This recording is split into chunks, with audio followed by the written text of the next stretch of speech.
저는 결혼 예정이었던 30대 직장인입니다. 8년 동안 해외 파견을 나가 계셨던 아빠가 드디어 저희와 함께 살게 되었어요. 그 과정에서 여러 가지 우여곡절이 있었지만 지금은 어느 정도 안정감을 찾아 이렇게 글을 쓰게 되었네요. 저희 기막힌 이야기 한번 들어보시겠어요? 얼마 전까지 저는 결혼을 앞두고 있었습니다. 유부녀가 되기 직전에 문 앞에서 바로 뒤돌게 되었죠. 예비 신랑은 직장인 토익 모임에서 만나게 되었어요. 처음에는 신랑에 대해서 전혀 모르고 있었는데 먼저 적극적으로 저에게 호감을 표현하면서 몇 번 만나게 되었답니다. 그렇게 연인으로 발전하게 되었는데 저희가 빠르게 가까워지게 된 이유는 있었어요. 바로 신랑이 아빠와 동종 업계에 근무를 하고 있었기 때문이었죠. 아빠는 전문 기술직이었고 신랑은 관리직이었어요. 아무래도 아빠와 비슷한 일을 하고 있어서 그런지 신랑은 이 점을 많이 저에게 어필을 했죠. 사실 신랑은 외적으로는 제가 선호하는 상은 아니었어요. 그렇지만 제가 신랑에게 마음이 갔던 것은 어른을 공경하고 어딜 가든 직원들에게 친절하게 대하는 행동 때문이었습니다. 연애를 하기 전에 데이트를 하면서 식당에 간 적이 있었는데 그때 직원이 실수로 신랑 옷에 음식을 쏟았던 적이 있었어요. 그때 직원이 엄청 당황해서 신랑에게 사과를 했던 적이 있었죠. 어머, 죄송합니다. 정말 죄송합니다. 제가 실수로 그만 음식을 흘렸어요. 정말 죄송합니다. 옷이 더러워졌는데 제가 세탁비 다 물어드릴게요. 정말 죄송해요. 제가 앞을 제대로 못 보고 실수했습니다.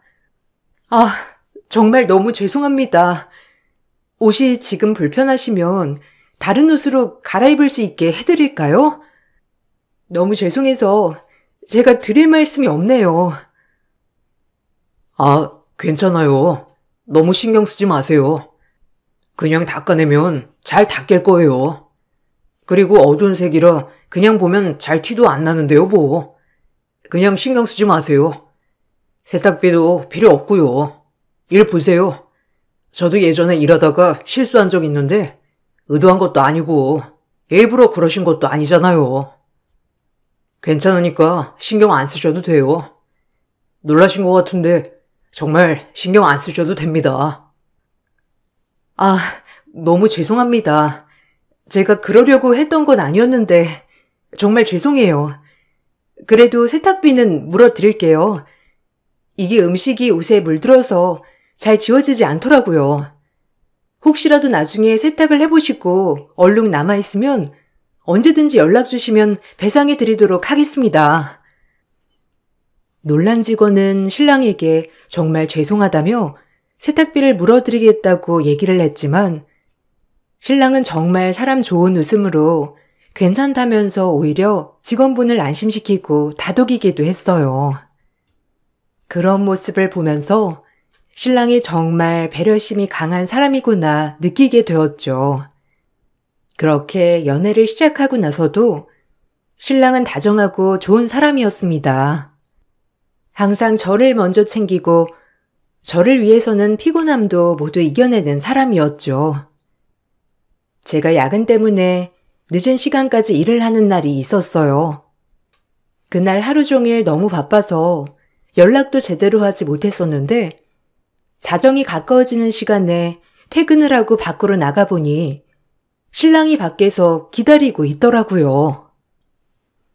어머, 진혁 씨, 어떻게 지금 이 시간에 여기 있어요? 혹시 지금까지 나 기다린 거예요? 아니, 언제 나올 줄 알고 그냥 기다렸어요. 그냥 전화라도 해보지 그랬어요. 정말 지금까지 기다린 거예요? 오늘 일 일찍 끝난다고 한 거 아니었어요? 저녁은 먹고 기다린 거예요? 이렇게 기다릴 줄 알았으면 더 일찍 끝낼걸. 아, 그래도 언젠가는 나오겠지 하는 마음으로 기다렸어요, 혜미 씨. 그래도 생각보다 일찍 나왔네요. 솔직히 기다리면서 이렇게 오랫동안 고생하면서 일하는구나 생각을 하니까 안쓰럽기도 하고 화도 나더라고요. 이렇게 직원들이 늦은 시간까지 일하는 건 다 윗상사가 능력이 없어 그런 건데 능력 없는 사람들은 다 퇴근하고 직원들이 고생이구나 싶기도 하고요. 저였으면 이렇게 늦은 시간까지 일하게 두지 않았을 것 같은데 너무 안쓰러웠어요. 그렇죠. 그래도 진혁 씨 얼굴 이렇게 보니까 좋네요. 말이라도 그렇게 해줘서 고마워요. 진혁 씨처럼 부하 직원들 생각하는 상사는 별로 없어요. 그냥 일만 끝내면 장땡인 사람들이 대부분이죠, 뭐. 그래서 진혁 씨 직원들은 너무 부러워요. 이렇게 늦은 시간까지 일하지 않게 알아서 척척 잘 해결해 주시잖아요. 신랑은 자신의 회사에서 높은 직위에 있었습니다. 나이에 비해서 빠른 승진을 했던 케이스였는데 어릴 적부터 한 곳에서 꾸준히 일을 하면서 열심히 살았다고 하더라고요. 전문 기술직을 관리하는 업무를 했기 때문에 중간 관리자로서 여러 가지 트러블도 많아 그동안 교체가 되었던 사람들도 많았다고 해요. 그렇지만 중간 관리자로 열심히 중재를 하면서 지금의 자리에 오르게 되었다고 했습니다. 워낙 감정적으로도 소모가 많아서 그런지 꾸준하게 하는 사람들이 없었다고 말했는데요. 그러다 보니 젊으면서 어느 정도 연차가 있는 자신은 능력을 발휘하기에 좋았고 좀 더 일찍 승진을 하게 된 것이라고 하더라고요. 저 역시 직장인이었기 때문에 빠른 승진을 하는 것이 얼마나 대단한 일인지를 알고 있었죠. 진혁 씨는 정말 나이에 비해서 빨리 승진한 것 같아요. 저도 이래저래 승진하려고 노력 많이 했는데 아무리 노력을 해도 제가 원하는 만큼 결과를 얻기는 쉬운 일이 아니더라고요. 아빠만 봐도 어릴 적부터 같은 일을 벌써 30년이나 넘게 하셨는데도 어느 순간 좌천된 것처럼 해외 파견을 나가게 되셔서 얼마나 마음이 아팠는지 몰라요. 아, 그래요? 혜미 씨 아버님도 자초는 아닐 거예요. 이쪽 일 하다 보면 아무래도 누군가가 책임을 져야 하는 일들이 생길 수 있는데 아버님께서 연차도 있으시고 그러다 보니 책임을 지신 거일 수도 있고요. 해외에 나가 계신 건 너무 아쉽지만 그래도 곧 들어오실 수 있으실 거예요. 이쪽 분야가 워낙 경쟁력도 세고 그런 것도 있고요. 그런가요? 예전에는 사실 사회생활에 대해서 이해가 되지 않는 점들이 많았는데 진짜 사회생활을 하다 보니까 아빠가 너무 이해가 돼요. 그때도 무슨 사건 때문에 그러셨다고 말하는 걸 들었는데 슬쩍 듣기로는 아빠 잘못은 아니라고 하셨거든요. 억울하겠지만 어쩌셨겠어요. 자식도 있고 가장이라서 억울해도 참으셨겠죠. 맞아요. 직장인의 고충이 다 그런 것 같아요. 억울해도 참아야 되는 거. 그래도 아버님이 해외로 파견을 가신 거면 그만큼 기술력도 인정을 받으신 거니까 너무 나쁘게만 생각하지 말아요. 아버님이 8년 동안 해외에 정착하셨다는 건 그쪽에서도 인정을 받으신다는 거니까 자부심을 가져도 될 것 같아요. 신랑은 1년여의 연애 기간 동안 꾸준한 사람이었습니다. 항상 저를 배려하면서 생각을 해주었고 한 번도 저와 다투지 않을 정도로 잘 맞았어요. 사실 저는 감정적인 사람이었기 때문에 화를 내거나 예민한 상황도 있었는데 신랑은 이런 저에게 잘 맞춰주기도 했습니다. 한 번은 승진 때문에 스트레스를 심하게 받고 있는 저에게 조언도 많이 해주었고 격려도 해주었어요. 승진이 좌절되었을 때에는 위로도 해주었죠. 그런 신랑에게 신뢰와 안정을 느낄 때쯤 결혼을 생각하게 되었어요. 연애 기간 동안 신랑은 엄마를 한두 번 보긴 했지만 아빠는 한 번도 보지 못했다는 게 아쉽긴 했어요. 시차가 있어서 제가 아빠와 영상통화를 할 때도 같이 통화를 하지 못했고 한국에 한 번씩 들어오실 때에도 신랑이 출장을 가 있는 적이 많아 만나보지 못했었죠. 아빠한테 예비 신랑 꼭 소개를 해주고 싶은데 너무 아쉽네. 그래도 다음에는 볼 수 있을 거야. 아빠, 나는 이 사람이랑 결혼하고 싶어. 1년 동안 만나봤는데 사람이 진중하고 배려심이 많은 것 같아. 회사 내에서도 평판도 좋은 것 같고 빨리 승진한 거 보면 능력도 있는 것 같고 그래서 사실 진혁 씨랑 결혼하고 싶어. 그래도 잘 생각해봐. 연애하면서 잘 맞지 않는 부분은 없었니? 원래 연애할 때는 별도 달도 다 따줄 것처럼 하다가 막상 결혼하면 딴 사람 되는 게 남자다. 그러니까 혹시라도 연애하다가 잘 맞지 않는 부분 조금이라도 있으면 바로 그만둬. 그렇게 잘하다가도 한번 잘못되면 냉정하게 뒤돌아버리는 사람들도 많거든. 남자친구가 아빠랑 비슷한 계열에 있다고 했지? 이쪽 계열에 있는 남자들 치고 욱하는 성격 안 갖고 있는 사람은 없더라. 직업이 고되고 위험하니까 순간적으로 화를 내는 것들도 많을 거야. 에이, 그래도 1년 동안 만났는데 지금까지 한 번도 화낸 적이 없으면 말 다 한 거 아니야? 직업적으로는 당연히 그럴 수 있지.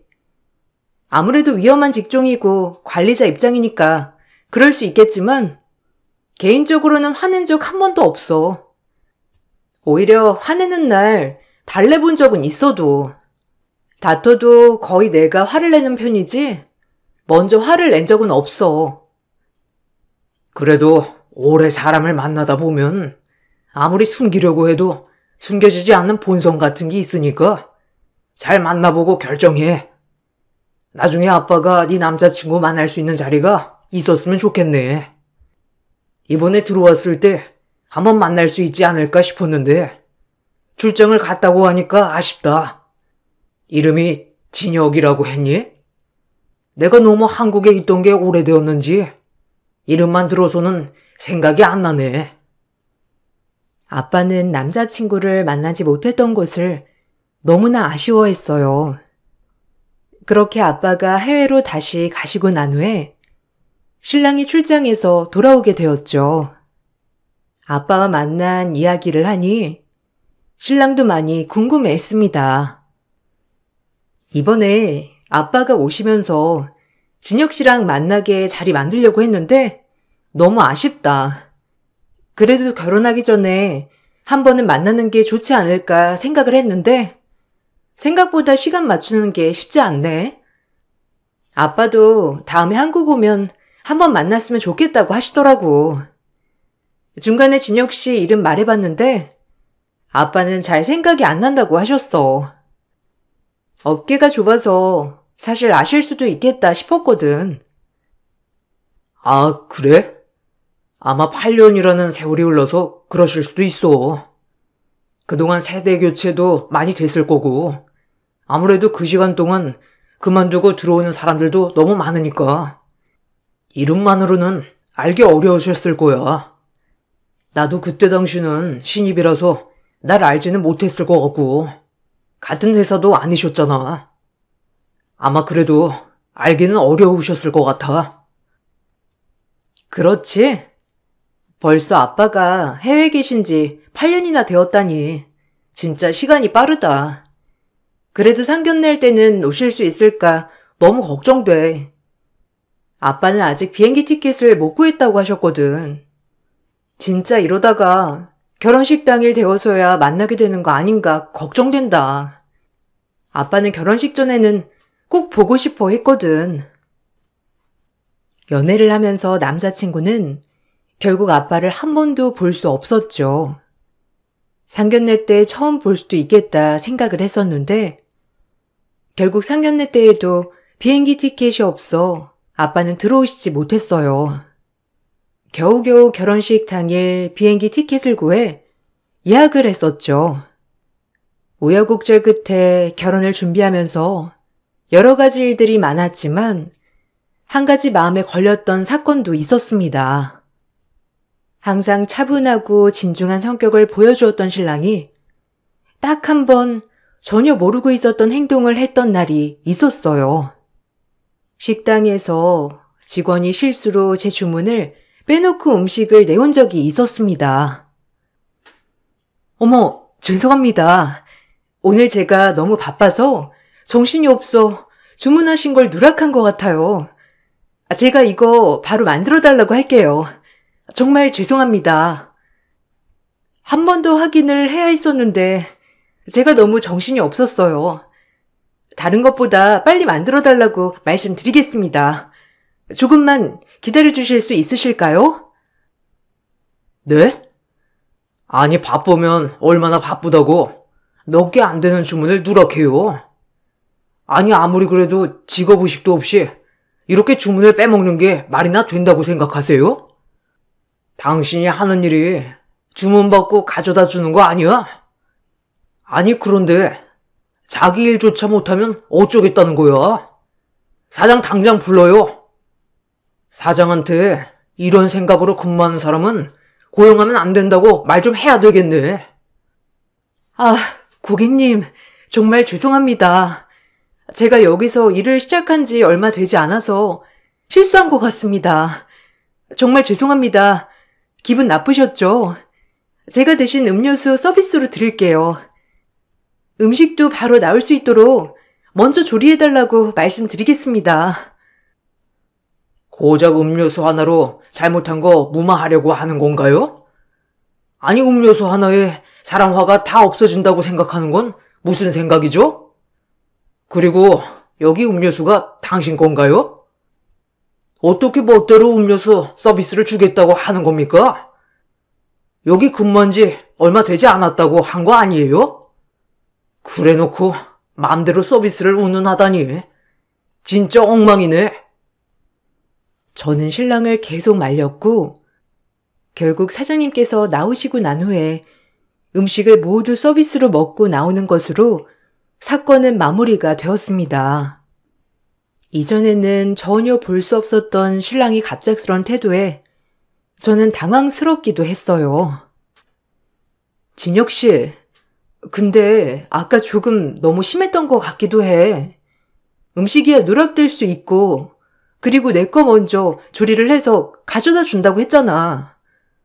그냥 다음에는 주의해달라고 해도 괜찮을 것 같은데 너무 심했던 거 아닐까?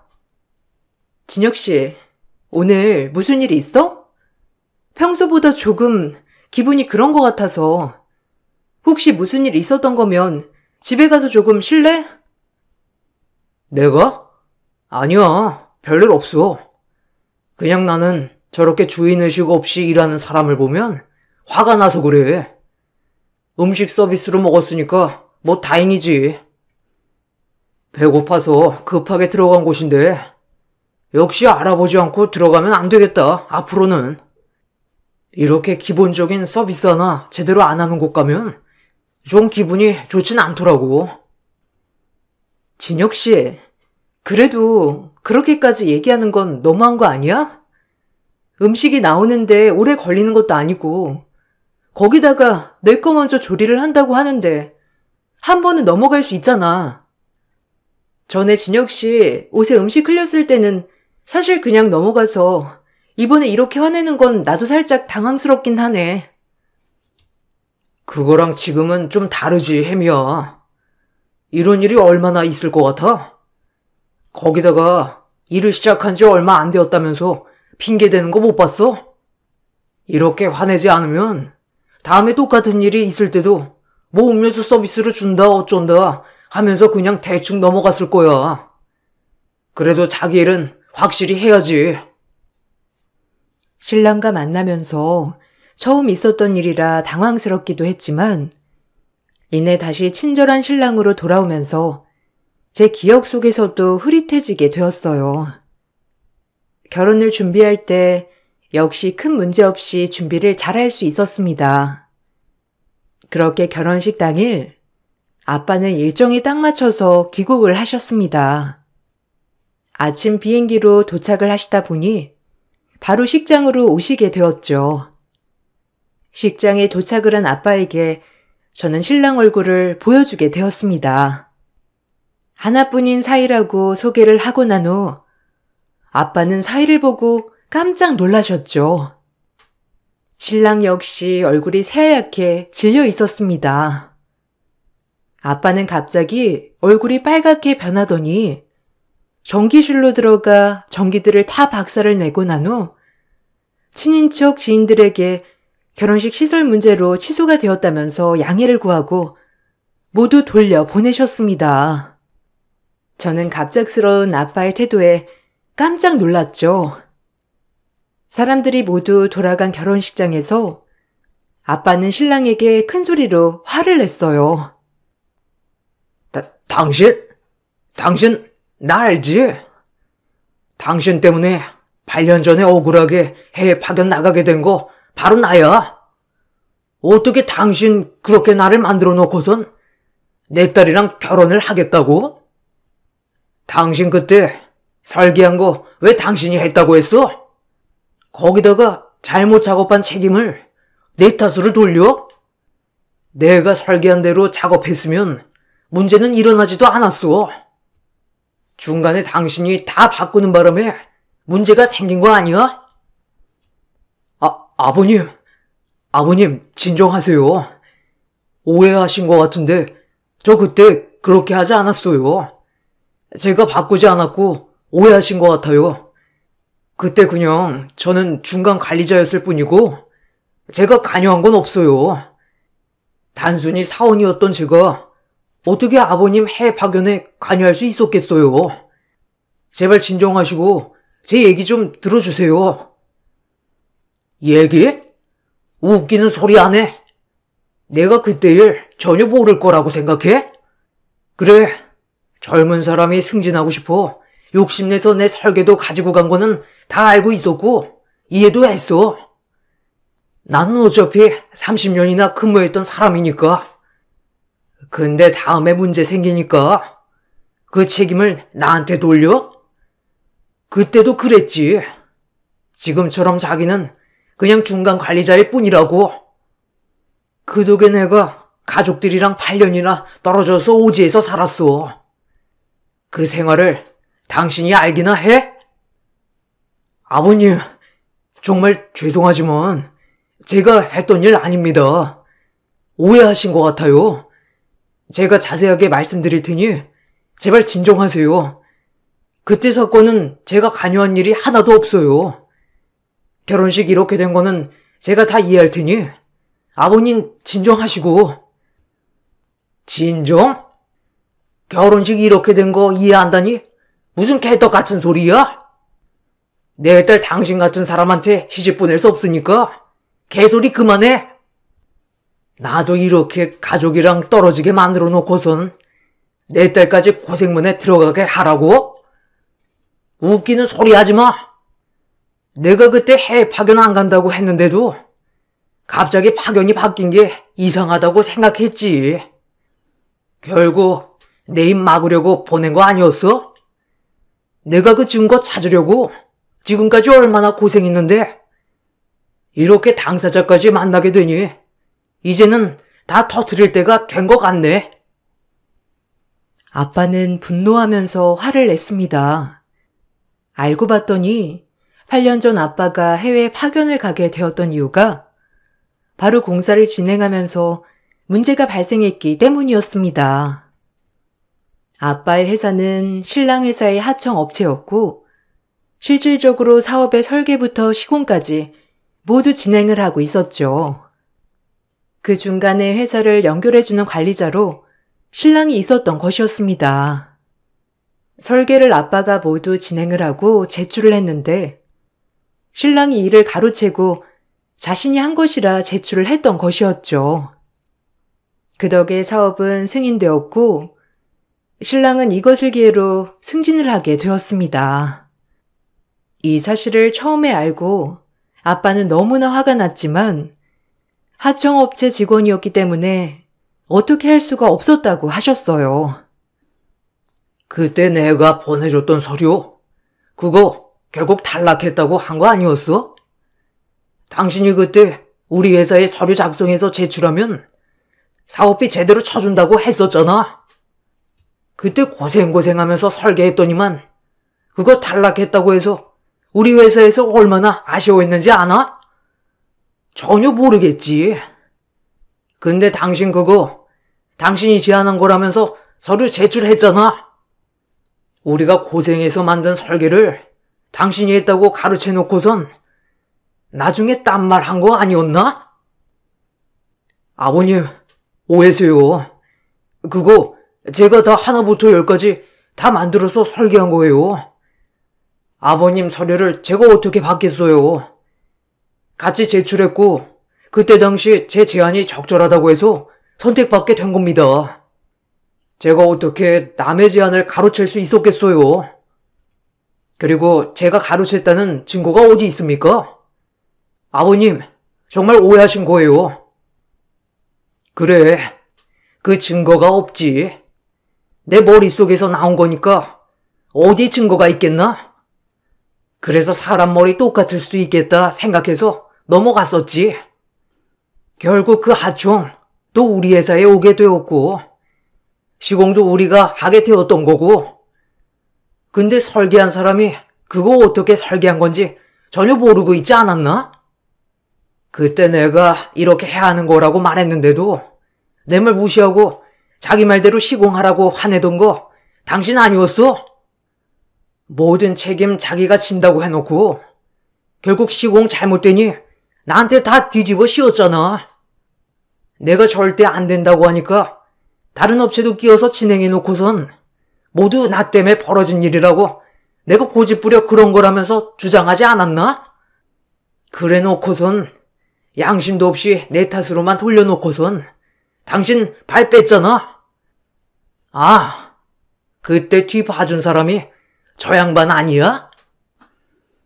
신랑은 사업체에서 이사였던 아버님의 후광으로 단숨에 중간관리직으로 취업을 하게 된 것이었고, 해당 사건의 경우에도 신랑의 잘못임에도 불구하고 아버님의 입김으로 신랑은 발을 쏙 빼게 되었던 것이었죠. 아빠는 이 모든 책임을 지게 되었습니다. 회사 측에서도 모든 사실을 알고 있었지만 하청업체였던 탓에 어떻게 조치를 취할 수 없었고, 아빠는 해외에 파견 보내는 것으로 사건을 모두 무마시키기로 했습니다. 아빠는 억울하게 해외로 파견을 급하게 나가게 되었고, 그렇게 8년이라는 시간이 흐르게 되었던 것이었죠. 저는 이 사실을 알고 나서 신랑에게 파혼을 통보하였습니다. 파혼 통보를 받고 난 후 신랑의 본색은 드러나기 시작했어요. 막무가내로 집으로 찾아와 화를 냈다가 물건을 던졌다가 울면서 사과를 했다가 난리통에 경찰이 출동할 정도였습니다. 혜미야, 미안해. 내가 그런 거 아니야. 아버님께서 뭔가 오해하신 것 같아. 설계는 진짜 내가 한 거 맞고 아버님이 하신 거 내가 가로챈 거 아니야. 정말 믿어줘. 우리 신뢰가 겨우 이 정도였어? 나 그렇게 야비한 사람 아닌 거 당신도 알잖아. 우리 행복하게 결혼할 일만 남았는데 어떻게 이럴 수 있어? 진혁 씨, 당장 돌아가. 나 진혁 씨하고 하고 싶은 말도 없고 어떤 말을 해야 할지도 모르겠어. 그리고 이렇게 집으로 찾아오지 마. 저번에도 이렇게 갑자기 찾아와서 계속 문 두드리는 바람에 신고 들어왔었잖아. 이렇게 찾아와도 당신이랑 할 얘기는 없어. 어떻게 우리 아빠랑 그런 일이 있을 수가 있어? 아빠가 억울해서 증거 찾으려고 얼마나 고생하셨는지 알기나 해? 근데 아무도 증언도 안 해줬어. 근데 그 뒤에 당신이랑 당신 아버지가 있었다니. 진짜 어처구니가 없다. 그래, 내가 그랬다. 어쩔래? 네가 뭐가 잘나가지고 나를 이렇게 무시하냐? 그래, 내가 그랬다고 쳐. 그런데 이미 8년이나 지난 사건을 뭐 어쩔 건데? 너나 네 아비나 뭐 어쩔 거냐고? 8년이나 시간 지났으면 그냥 넘어가도 되는 거 아니야? 내가 이 자리까지 어떻게 올라왔는지나 알고서 그따위 난리를 피운 거냐? 뭐? 당신 뭐 하는 짓이야? 미안하다고 싹싹 빌어도 모자를 판국에 이따위 행동을 한다고? 당신 미쳤어? 역시 아빠 말이 맞았구나. 당신이 우리 아빠 설계 가로챈 거 맞네. 그동안 나한테 당신 본성 감추느라 얼마나 힘들었니? 그래, 이렇게 끝내는 게 맞겠다. 제발 그만하자. 당신이랑 더 이상은 함께 할 수 없겠어. 혜미야, 미안해. 내가 미쳤었나 봐. 나 당신이랑 꼭 결혼하고 싶어. 제발 부탁할게. 한 번만 용서해줘. 내가 아버님한테도 이렇게 무릎 꿇고 싹싹 빌게. 정말 미안하고 평생 당신이랑 아버님께 베풀면서 살게. 제발 용서해줘. 그래도 아버님 해외 가서 일하시니까 금전적으로는 도움이 된 거 아니야? 진짜 막장이네. 너 당장 내 앞에서 꺼져. 당신이 그따인데 어떻게 그 자리까지 올라갔는지가 신기하다. 아, 맞다.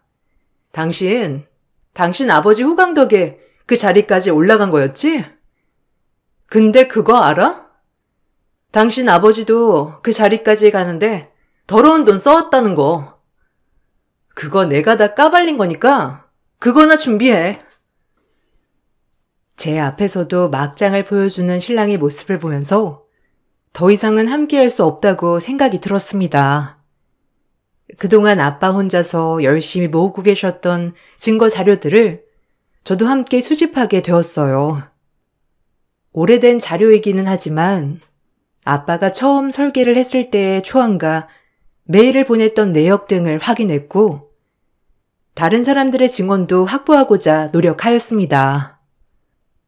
특히나 사업 거래를 하면서 다수의 하청, 불공정 거래가 있었다는 증거 자료를 모두 수집하여 신고를 하였습니다.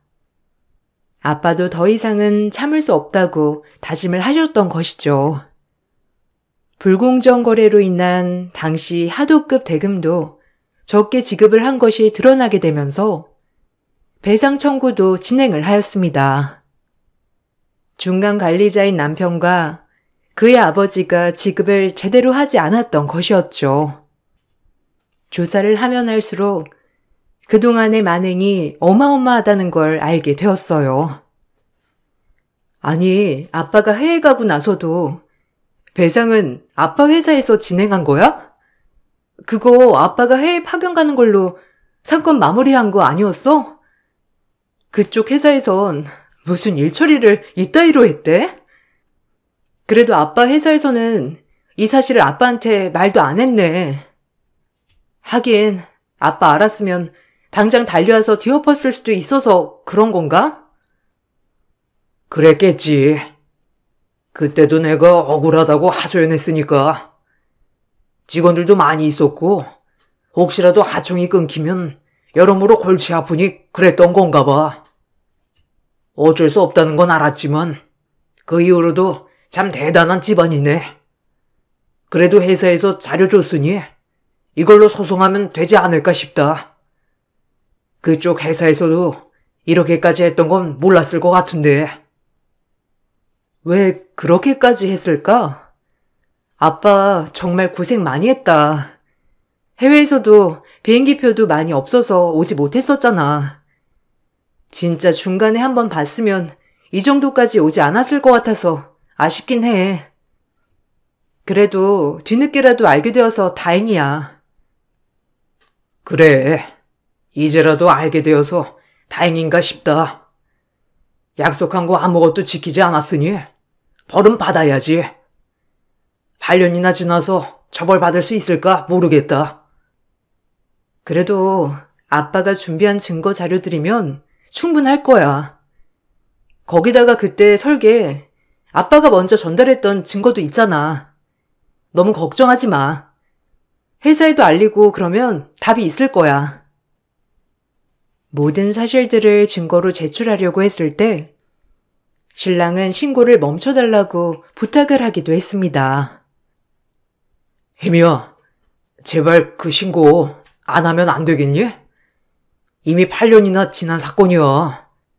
그리고 아버님 오히려 해외에 가셔서 그만큼 경력도 쌓으셨고 돈도 많이 버셨잖아. 시작은 억울하셨겠지만 사실 지금 여기 있었으면 계속 하청업체에서 근무를 하셨을 텐데 그게 더 나쁘지 않았겠어? 왜 그렇게 억울하다고만 생각해? 와, 그래. 가해자는 자기가 한 짓 생각도 못한다더니만 딱 그 꼴이네. 정신 차려. 이거 법 어긴 거야. 당신네들이 정당히 지급해야 하는 돈을 중간에서 꿀꺽한 거라고. 아직도 이해 못한 거 보니 멍청하네. 근데 이 사실 당신네 회사에서는 알기나 해? 당신이랑 당신 아버지가 한 일이라는 거 알게 되면 회사 측에서도 난리일 텐데. 여기 와서 이렇게 빈다고 해결이 될 거라고 생각한 거야? 혜미야, 제발 그러지 마. 내가 다 잘못했으니까 이렇게 크게 만들지 말자. 내가 당신이랑 당신 아버지한텐 보상 두둑하게 할게. 제발 이거 사건으로 크게 만들지 말고 해결하자고. 내가 미안해. 근데 신고하면 우리 진짜 나앉게 되는 거야. 그때 되면 나 가만 안 있을 거야. 그러니까 제발 신고하지 마. 이 와중에도 가만 안 있을 거라고 하는 걸 보니 아직도 정신 못 차렸네. 당신 정신 차리려면 멀었다. 난 이미 결정했고 마음 바꿀 일 없으니까 당장 사라져. 더 있다가는 하루도 지체하고 싶은 생각 안 들 것 같으니까. 저는 아빠가 준비한 자료들을 가지고 보고를 했고 불공정 거래로 신고도 했습니다. 당시 공사 시공에서 발생한 문제를 해결하기 위해서 아빠 회사인 하청업체에서 모두 배상을 했던 부분에 대해서도 손해배상을 청구하였죠. 결국 모든 증거들이 원청 회사의 잘못으로 인정이 되면서 배상을 받을 수 있게 되었고 신랑의 회사에서는 신랑과 신랑의 아버지 모두 징계를 내렸습니다. 시골 회사로 자천되었다곤 하지만 사실상 잘린 거나 마찬가지라 하더라고요. 아빠는 해외 업무를 무사히 정리하시고 다시 한국으로 들어오셨습니다. 그동안 못 나눴던 이야기들도 나누면서 요즘은 가족들끼리 너무 행복하게 잘 지내고 있어요. 아빠가 아니었다면 저는 상도덕도 모르는 집안으로 시집을 갈 뻔했던 것이었죠. 오랫동안 고생하면서 일하신 아빠에게 앞으로는 효도하면서 살려고요. 제 이야기 들어주셔서 감사합니다. 모두들 행복한 날 되시길 바랄게요. 안녕하세요. 저는 경기도에서 식당을 운영하며 살고 있는 40대 여자입니다. 남편과 결혼하고 살면서 시모 문제 때문에 여러 가지로 갈등이 자주 생기게 되었고 그로 인해 서로 얼굴을 붉히게 되는 일이 빈번히 발생이 되었는데요. 최근에 시모가 제 식당에 와서 저지른 하나의 사건이 결국 엄청난 파장을 불러일으켰고 결국 상상하지 못했던 상황까지 오고 말았습니다. 남편과 저는 돈 관리를 따로 하고 있어요. 한꺼번에 같이 관리할 수 없던 이유는 저는 식당 일을 하고 남편은 월급을 받으며 일을 하고 있는데 남편이 자기 월급은 직접 관리하고 싶다고 하길래 본인이 힘들게 일해서 벌은 돈이니 그렇게 하라고 했었습니다. 서로 공동으로 쓰는 생활비 빼곤 남편은 따로 관리를 하게 되었고 그런 식으로 생활을 한 지 꽤 되었었죠. 돈 문제 때문에 서로 터치를 하지 않아서 편하긴 했었는데 이 사실을 알게 된 시모의 행동이 저를 화가 나게 만들었습니다. 점심 식사 시간이라 정신없이 서빙을 하며 바쁘게 움직이고 있었는데 열댓 명의 손님이 한꺼번에 우르르 몰려 들어오더라고요. 그리고 뒤이어 시모가 식당에 발을 들이시더니 저에게 룸 하나 비어있는 거 있냐고 물어보셨고 시모와의 관계에서 중요한 분들이라고 하시길래 일단 한꺼번에 수용할 수 있는 공간으로 모셨습니다. 시모는 며느리가 운영하는 식당이라면서 자랑을 하시더니 상당히 비싼 음식들 위주로 주문을 하셨고 저는 최대한 신경을 써드렸었죠. 한참 동안 정신없이 서빙을 하면서 끊임없는 주문이 들어오길래 점점 걱정이 되고 있었네요. 음식값이 한두 푼도 아닌데 너무 많이 나오는 것 같아 시모가 잠깐 화장실에서 볼일을 보시고 나오시는 타이밍을 놓치지 않고 음식값이 많이 나왔는데 더 주문하실 거냐고 여쭤봤어요. 음식값이 신경 쓰였으면 여기 왔겠니? 저기 룸에 있는 사람들이 얼마나 배가 큰데 이제 시작이다. 너는 신경 쓰지 말고 주문하는 음식이나 내오면 되는 거야. 말 나온 김에 가서 술이나 더 꺼내와라. 그리고 음식들이 많이 식었으니까 새로 주문하게 메뉴판도 좀 갖다 주고 한 2-3시간 정도는 더 있을 것 같다. 오래간만에 모인 동창들이라 할 말이 아주 많거든. 어머님, 음식 내어드리는 건 걱정 없는데요. 저희 식당이 간단하게 먹을 수 있는 곳이 아닌 건 아시죠? 외식이나 회식을 주로 받는 곳이라 음식값이 상당히 비싼데 지금 벌써 200만 원이 넘게 나왔어요. 회비를 따로 모으시는 거예요? 나중에 지불하셔야 될 음식값에 당황하실까봐 걱정돼서 미리 알려드리는 거예요. 그럼 제가 걱정 안 해도 되는 거 확실한 거죠? 아유, 쓸데없는 걱정하지 말고 음식이나 내오라니까. 식은 반찬들 전부 치워주고 음식들 새로 싹 들여와라. 동창들과 오래간만에 모여서 그런지 시간 가는 줄 모르고 떠들고 있는데 지금 여기에서 정리하면 분위기 깨잖아. 눈치껏 네가 알아서 채워주고 내가 따로 신경 안 쓰게 잘 좀 챙겨줘라. 이럴 때 며느리 덕 좀 보는 거지, 안 그래? 서비스도 팍팍 좀 넣어주고. 시모는 계산서를 한번 보시더니 얼마 나오지도 않았다면서 크게 신경을 쓰지 않으셨어요.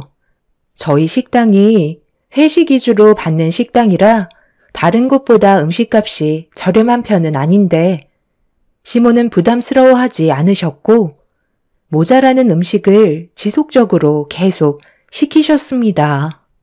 그렇게 한참 동안 식당에서 웃고 떠드시며 시간을 보내셨고 마감 시간까지 꽉 채우시더니 그제서야 만족을 하셨는지 한두 분씩 자리에서 일어나셨습니다. 저도 그렇고 저희 직원들 전부 완전 진이 다 빠져버려 상당히 많이 지쳐 있었네요. 그렇게 저는 카운터로 달려가 저에게 잘 먹고 간다는 시모의 동창분들께 인사를 드렸고 전부 다 나가신 다음 시모가 마지막으로 카운터 앞에 멈추셨어요. 저는 곧장 결제 금액을 말씀드리려 했는데 시모의 한마디에 머리를 크게 한 방 맞은 것 마냥 상당히 큰 충격을 받아 다시 여쭤보았지만 시모는 표정 하나 바뀌지 않고 저에게 되려 목소리를 높이셨습니다. 너 지금 나한테 돈을 달라고 하는 거니? 시애미가 며느리 식당에서 동창들 데려와 음식 좀 대접받을 수도 있는 거지. 꼴랑 300만 원 나왔다고 나한테 손을 내밀어? 어머님, 꼴랑 300만 원이라뇨.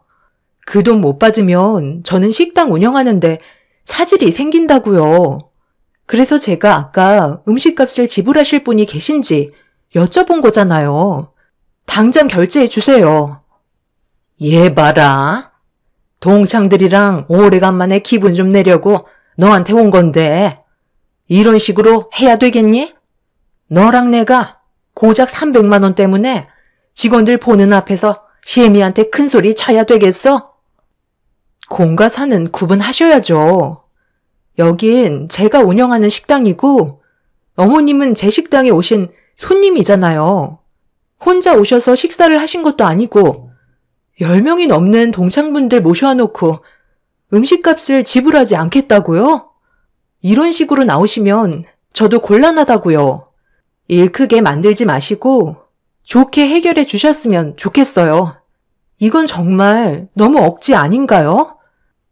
시모는 며느리 덕 좀 보겠다는데 고작 300만 원 나온 걸로 서로 얼굴 붉혀야 되겠냐면서 나중에 주겠다고 식당을 급히 빠져나가셨습니다.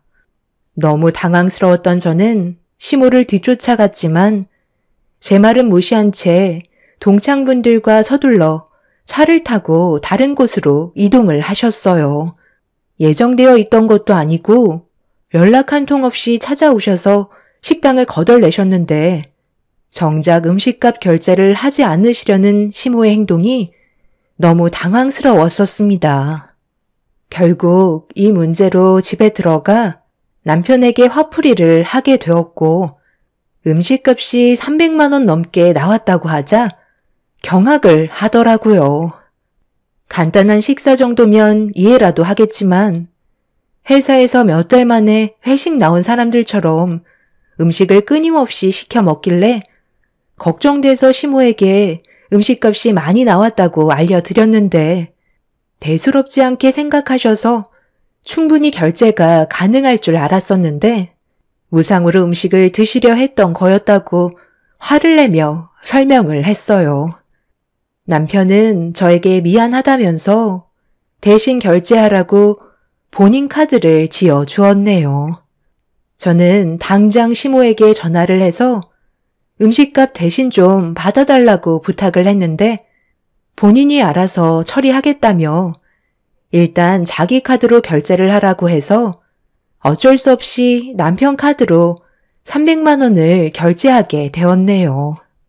이렇게까지 하고 싶지 않았지만 생각보다 너무 큰 금액이라 남편도 이런 상황을 난감해하고 있었어요. 음식값은 남편이 받겠다고 했으니 더 이상 신경 쓰지 않고 있었는데 시모의 행동은 여기서 멈추지 않았어요. 일주일 뒤에 시모는 또다시 동창분들과 함께 식당으로 들어오셨습니다. 동창분들은 저에게 너무 잘해줘서 또 왔다며 예약도 하지 않으시고 또 불쑥 찾아오셨어요. 시모는 저를 보며 알아서 좋은 걸로 내오라는 말을 하신 뒤 룸으로 들어가시길래 시모에게 음식을 내어드리지 못하겠다고 말씀드리자 시모는 동창들 앞에서 창피라도 줄 작정이냐면서 화를 내셨네요. 어머님, 저번에 그렇게 가시고 얼마나 많은 피해를 받았는지 아세요? 그런데 오늘도 또 똑같은 피해를 받으라고요? 음식값을 결제해 주셔야 식당을 운영하고 직원 월급도 주죠. 제가 무료 봉사하려고 식당 운영하는 건 아니잖아요? 저번에처럼 결제하실 생각이 없으시다면 지금 당장 식당에서 나가주세요. 저도 그냥은 못 넘어가요. 자, 이거 봐봐라. 오늘은 카드 가지고 왔다. 저번에도 그냥 갔는데 나도 양심은 있다고. 쓸데없는 걱정 말고 저번에처럼 음식에 신경 좀 많이 써줘라. 그래야 내 체면이 살 거 아니야. 하나뿐인 며느리가 동창 모임에서 시애미 기 좀 살려주면 안 되겠니? 내가 맨날 오는 것도 아니잖아. 내 친구들 배고프다고 난리다. 서둘러서 음식 내와라. 시모는 저에게 카드를 보여주시면서 그날은 음식값을 꼭 지불하겠다고 저와 약속을 하셨어요. 며느리한테 거짓말은 하지 않으실 것 같아 시모의 말을 믿었고 그렇게 또다시 많은 음식들이 룸으로 들어갔습니다. 예정대로 먹성이 좋은 시모의 동창분들은 저번과 비슷한 정도의 식사를 하셨고 결제 금액은 290만 원 정도 나오게 되었네요. 시모는 저에게 잘 먹었다며 카드를 주셨고 그래도 시모도 양심은 있으셨는지 두 번째는 결제를 해 주셨네요. 그런데 카드를 긁는 순간 저는 기분이 상하고 말았어요. 시모가 건네주신 카드는 다름 아닌 정지된 카드였고 시모는 그럴 일 없다며 다시 긁어보라고 하시길래 몇 차례 카드를 긁었지만 사용이 정지된 카드라는 문구가 반복해서 나왔네요. 저는 시모에게 다른 카드는 없냐고 여쭤보자 결제 카드는 한 개만 가지고 오셨다며 어쩔 수 없다고 나중에 한꺼번에 결제하겠다는 말만 남기신 채 제 손에 들고 있던 카드를 뺏으시더니 식당을 나가셨어요. 너무 어이가 없어서 동창분들과 차를 타고 이동하시는 시모를 멍하니 바라만 봤고 이건 정말 아닌 것 같아 잔뜩 화가 난 저는 가지고 있던 남편의 카드를 가방에서 꺼내 그날 시모가 동창분들과 드셨던 음식값 290만 원을 결제해 버렸습니다. 그러자 결제 문자 내역이 남편에게 전송이 됐는지 바로 전화가 오길래 한 소리 하고 말았네요. 당신 어머님이 또 동창분들 데리고 오셔서 한참 동안 음식 드시고 나가셨어. 어떤 일이 있었는지 알아? 어머님이 결제하라고 카드를 주셨는데 그 카드가 사용이 중지된 카드더라고. 그게 무슨 뜻이겠어? 식당에서 드신 음식값 결제를 하지 않으시겠다는 거잖아. 내가 지금 얼마나 화가 치밀었는지 알아? 일주일 전에 오셔선 300만 원어치 드시더니 이번에도 비슷하게 드셨잖아. 일주일 사이에 600만 원어치를 드신 거라고. 어머님, 일부러 저러시는 거지? 내 식당 망하라고 저러시는 거잖아. 이번에도 그렇게나 많이 드셨다고? 아니 무슨 음식값이 그렇게나 많이 나와? 동창분들은 일주일 내내 굶으셨다가 오셔서 드신 것도 아닐 텐데 정말 너무하시네. 내가 전화드려서 좋게 설명드린 다음 돈 받을 테니까 이제 그만 진정하고 나중에 다시 얘기하자. 나도 지금 일을 하고 있는 중이라 길게는 통화 못할 것 같다. 혹시 모르니까 당분간 당신이 내 카드 가지고 있어. 엄마가 왜 그런 행동을 저지르셨는지 퇴근하고 확인 좀 해볼게. 괜히 우리 엄마 때문에 스트레스 받게 해서 미안해. 남편도 많이 당황했는지 너무 큰 결제 금액 때문에 당황해하고 있었어요. 처음은 그렇다 쳐도 두 번은 심하다 생각했었죠. 그날 집에 들어가서 이 문제 때문에 남편과 한참 동안 대화를 주고받았는데 남편이 시모에게 제 식당에 방문하는 걸 자제해달라고 부탁했다며 당분간 오지 않을 거라며 저를 진정시켜주고 있었습니다. 아무래도 시모가 저와 남편이 돈 관리를 따로 하고 있다는 걸 아시면서부터 어떻게 해서든 뜯어 먹으시려는 것 같아 보였고 저도 다음에 이런 일이 또 생긴다면 절대 그냥은 넘어가지 않을 생각이었네요. 그런데 다음날 시모가 저에게 아침 일찍 전화를 하시더니 전날에 남편이 통화한 것 때문에 기분이 많이 상하셨는지 받자마자 소리를 지르셨어요. 너 내가 결제해준다고 하지 않았어? 그새를 못 참고 내 아들한테 그대로 일러바쳐? 너는 시애미보다 금여품 못 받은 게 더 중요하니? 너랑 내가 이것밖에 안 돼? 어머님이랑 저와의 관계가 뭔데요? 저를 그냥 이용하려고만 하시지. 어머님이 저한테 보여주신 건 하나도 없잖아요. 결제해 주신다고요? 그럴 마음이 있으셨으면 진작에 결제를 해 주셨겠죠. 그냥 말만 그렇게 하시고 며느리라는 이유로 함부로 하시는 거 저는 그냥 참고만 있는 성격이 못 돼요. 방금 결제해 주신다고 하셨으니까 지금 당장 저희 집으로 와주세요. 어려운 것도 아닌데 가능하시죠? 왜 아무 말도 없으세요? 드신 건 처리해 주셔야죠. 너랑은 대화가 안 통한다. 시애미를 위해 그 정도도 못 해줘? 남들은 안 해줘도 된다고 극구 사양해도 며느리가 알아서 전부 챙겨준다던데. 됐다. 너한테 뭘 바라겠냐? 그렇게 시모와 한바탕 하고 난 뒤에 시모는 더 이상 식당에 찾아오지 않았어요. 어차피 시모와 좋은 관계도 아니었고 제가 잘 보일 필요도 없기 때문에 차라리 시모가 식당에 안 오길 바라게 되었네요.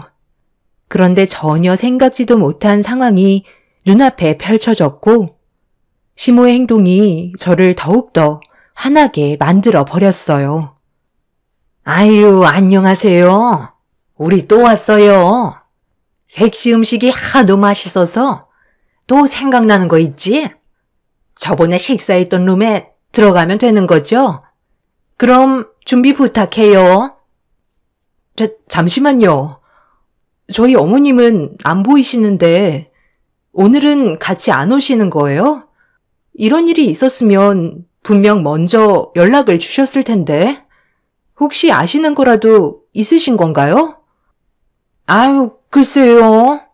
요 며칠 연락이 되질 않던데. 그래서 그냥 우리들끼리 온 거예요. 내가 나중에 다시 전화해 볼게요. 그럼 음식 준비해 주세요. 저는 시모에게 곧장 연락을 해봤지만 전화 연결은 되지 않았고 일단 동창분들의 주문을 받을 수밖에 없었죠. 시모가 없으니 당연히 동창분들 중 한 분께서 음식값에 대한 결제 금액을 지불해 주실 거라 생각했어요. 그게 당연한 거였지만 왠지 모를 불안한 느낌은 지울 수가 없었습니다. 일단 급하게 준비한 음식을 내어드린 뒤 지속적으로 제 전화를 받지 않는 시모에게 계속 연락을 취했지만 신호만 갈 뿐 연결은 이루어지지 않았네요. 답답한 마음에 어떻게 해야 할지 몰라 어쩔 수 없이 시모의 동창분들께 결제에 대해 얘기를 하려는 순간 식당 문을 열며 상당히 많은 분들이 몰려 들어오고 계셨어요. 손님들께 예약은 하셨냐고 여쭤봤는데 충격적이게도 시모의 동창이라며 먼저 룸에 들어가신 분들과 같은 일행이셨습니다. 그 뒤로 줄줄이 끊임없이 들어오시는 시모의 동창분들이 어느새 저희 식당을 꽉 채우게 되었고 저는 식은땀을 흘리면서 어떻게 하면 좋을지 발만 동동 구르고 있었네요. 시모는 끝까지 제 전화를 받지 않으시길래 불안한 마음은 점점 더 커졌고 한참 동안 쉬지 않고 주문하신 음식을 드신 뒤 어느 정도 배가 차셨는지 한 분, 두 분 자리에서 일어나셨어요. 그렇게 시모의 동창분들이 거의 다 빠져나가셨을 때 마지막으로 나가시는 분께 결제를 어떻게 드리냐고 여쭙는 순간 저는 얼굴이 사색이 되고 말았습니다. 시모의 동창분들은 초대받고 온 거라면서 결제에 대해 전혀 생각을 하고 계시지 않더라고요. 그래서 저는 들은 게 없다고 얘기하자 동창분은 시모가 준비를 다 해놨으니 그냥 주문해서 먹으면 된다고 했다며 어이없는 말을 늘어 놓으셨네요. 그래서 시모에게 전화를 연결해달라고 하자 그 자리에서 동창분은 시모에게 전화를 하셨어요. 하지만 연결이 되지 않았습니다. 아유, 나도 모른다니까. 늦어서 빨리 가봐야 하는데 왜 날 붙잡고 있는 거야? 둘이 얘기 끝난 거 아니었어? 우리는 그렇게 알고 있었는데. 생각을 좀 해봐요. 우리가 초대도 안 했는데 쓸데없이 이 많은 사람들이 모였겠어요? 영자가 며느리랑 얘기 다 끝났다고? 자기가 알아서 할 테니 신경 쓰지 말고 마음껏 먹으라고 했다니까. 오늘 식당에 들어온 인원이 100명 정도 되는 걸로 알고 있는데 그만한 돈을 지불한 만큼의 재력을 가진 사람은 여기 없다고. 아유, 나는 모르는 일이니까 영자한테 물어봐요.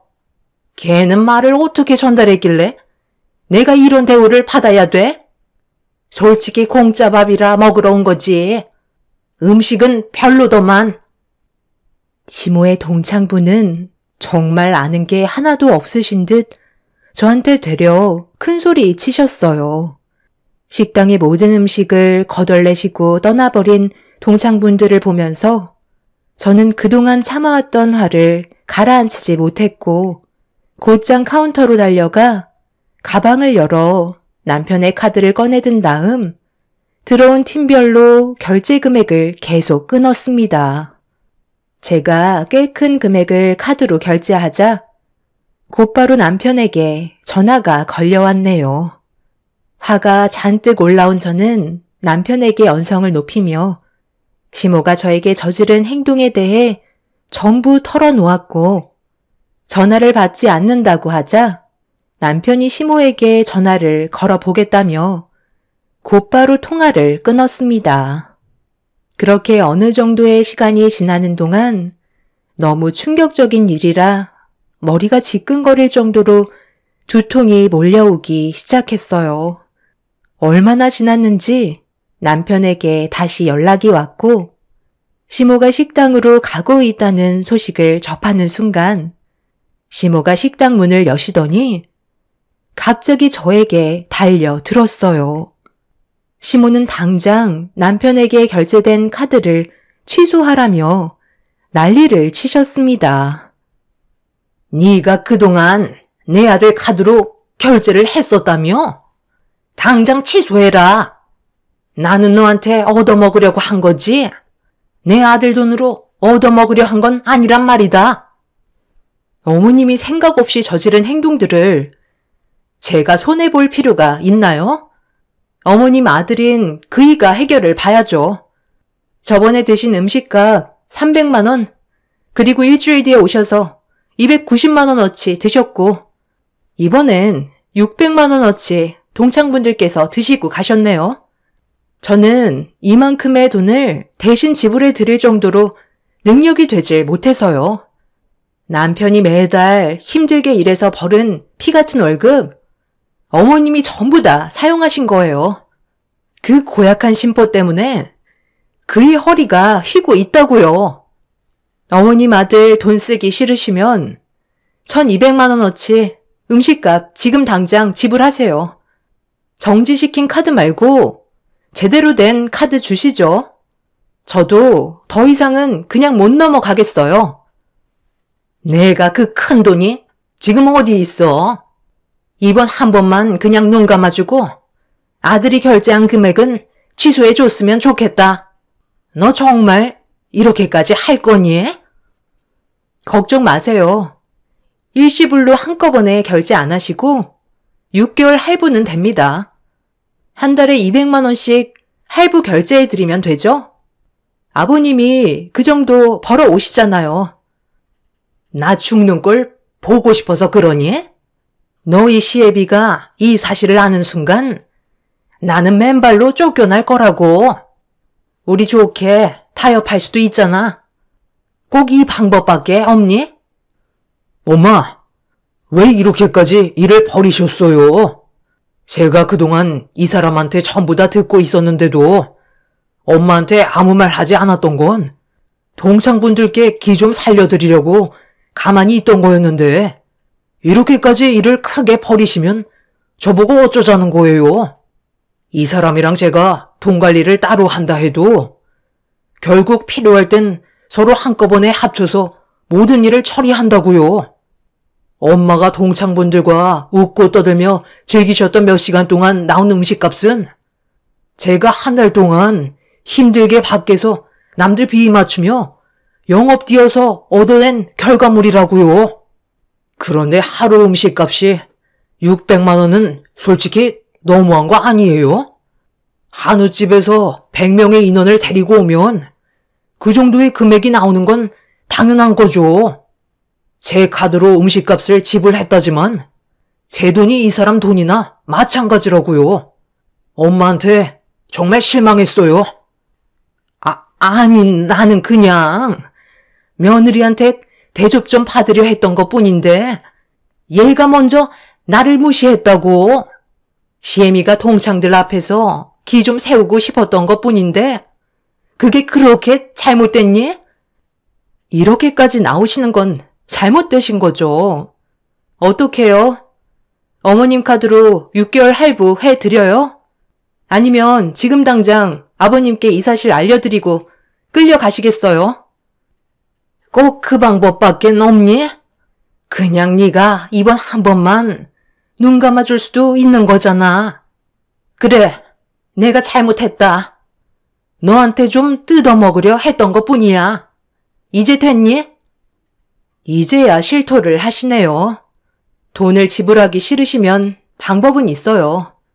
어머님이 내일부터 아침 일찍 오셔서 6개월간 식당 설거지 일 좀 도우세요. 어머님 아들 파산 직전까지 몰아세우셨으면 그 정도는 감수하셔야죠. 6개월 동안 주방 설거지 하실래요? 아니면 지금 당장 아버님께 전화 드릴까요? 선택하세요. 나보고 지금 주방에서 설거지 일을 하라는 거야? 그것도 6개월씩이나? 너 제정신 있니?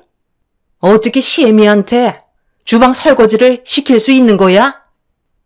그럼 다른 방법 있어요? 엄마 때문에 저희 얼마나 큰 손해를 봤는데요. 이 사람이 정말 많은 배려를 해준 거라고요. 내일부터 당장 식당으로 나오세요.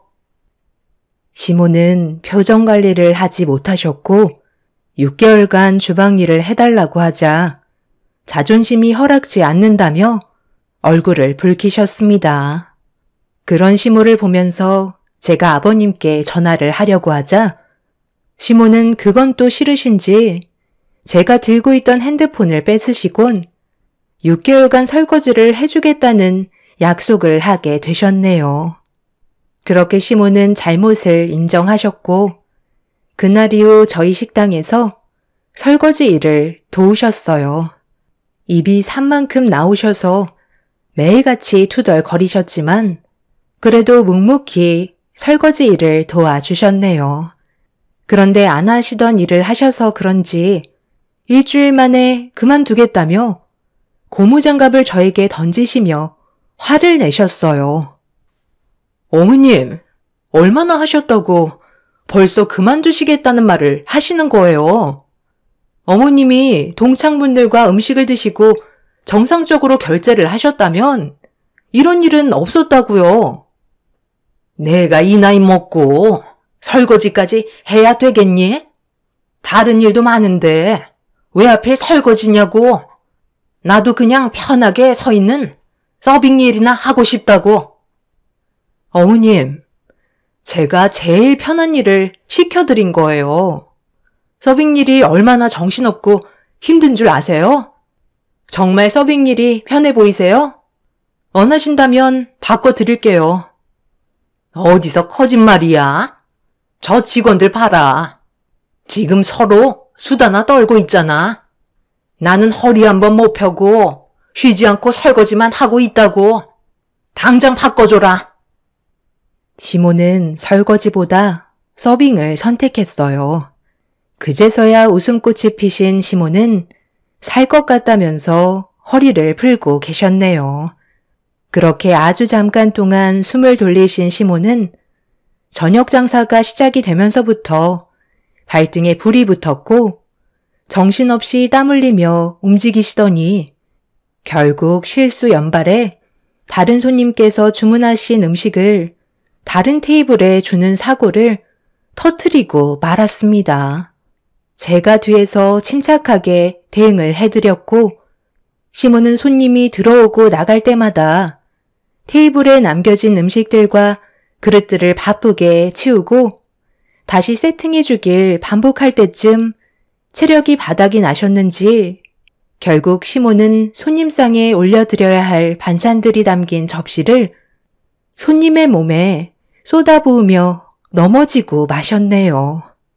시모는 죄송하다며 진땀을 뺐지만 손님의 흥분이 가라앉지 않자 제가 가서 수습을 해드린 뒤 세탁비와 함께 그날의 식사와 다음번에 다시 오셨을 때의 식사값을 받지 않겠다며 정중히 사과를 드렸네요. 그렇게 수습이 끝나고 손님께 처음으로 된통 혼이 난 시모는 다시 주방으로 들어가 설거지를 하는 게 좋을 것 같다며 서러움의 눈물을 흘리셨습니다. 저는 시모에게 여기 계시는 분들은 오랜 기간 저와 함께 손발 맞춰 일을 해오신 분이기 때문에 여유가 있으신 거라며 다 생각해서 정해드린 거라고 말씀드리자 시모는 더 이상 아무 말도 하지 않으셨어요. 그렇게 시모는 매일같이 식당에 오셔서 주방에서 설거지를 도와주셨고 이제 다음 달이면 6개월을 꽉 채우게 되셨네요. 시모도 그동안 주방에서 일을 많이 하시며 깨달은 게 많으셨는지 저에게 진심으로 미안해 하셨어요. 시모와 한바탕 난리가 난 이후부터 남편과 저는 돈을 함께 관리를 하게 되었고 시모는 예전처럼 저를 더 이상 함부로 대하시지 않고 있습니다. 그 이유는 며칠 전에 제가 시모의 동창분들을 직접 초대해 시모와 함께 음식을 대접해 드렸거든요. 그날 제 앞에서 정말 많은 눈물을 쏟아내셨는데 그때부터 저를 다시 보셨는지 상당히 고마워하고 계시네요. 앞으로 계속해서 시모와 저와의 관계가 좋아질 수 있으면 좋겠어요. 그렇게만 된다면 더는 바랄 게 없겠네요. 비록 시모의 마음이 처음엔 나쁜 쪽으로 치우쳤었지만 지금은 저에게 상당히 잘해주고 계십니다. 앞으로 저희 가족이 항상 웃음이 끊이지 않는 관계가 만들어졌으면 합니다.